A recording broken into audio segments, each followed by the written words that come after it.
দীর্ঘদিনের ফুটবল ইতিহাস, রাজনৈতিক টানাপোড়েন আর বিশ্বমঞ্চে স্মরণীয় লড়াইয়ের আবহে উত্তাপ ছড়াচ্ছে ইংল্যান্ড আর্জেন্টিনা সেমিফাইনাল। তবে দ্বিতীয় সেমিফাইনালে মাঠে নামার আগে ইংল্যান্ড শিবির থেকে স্পষ্ট বার্তা, ইংলিশরা নয়, চাপে আছে বর্তমান বিশ্ব চ্যাম্পিয়ন আর্জেন্টিনা।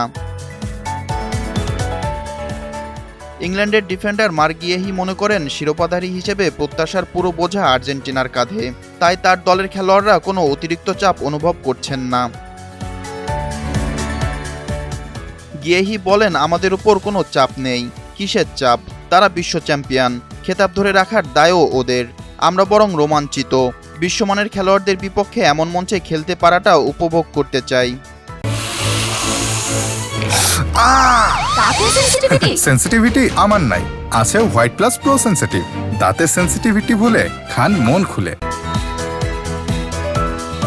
আর্জেন্টিনা ইংল্যান্ড দ্বৈরথ মানেই ইতিহাসের ভার। 1986 বিশ্বকাপে দিয়াগো ম্যারাডোনার বিতর্কিত হ্যান্ড অফ গড গোল, কিংবা একই ম্যাচে তার অবিশ্বাস্য একক নৈপুণ্য।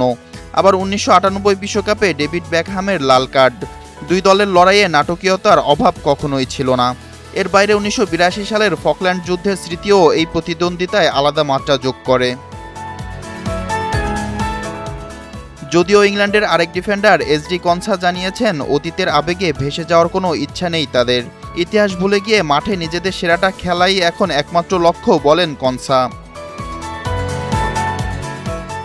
1966 সালের পর দ্বিতীয়বারের মতো বিশ্বকাপের ফাইনালে ওঠার স্বপ্ন দেখছে ইংল্যান্ড, আর সেই স্বপ্ন পূরণের পথে তাদের সামনে সবচেয়ে বড় বাধা আর্জেন্টিনা।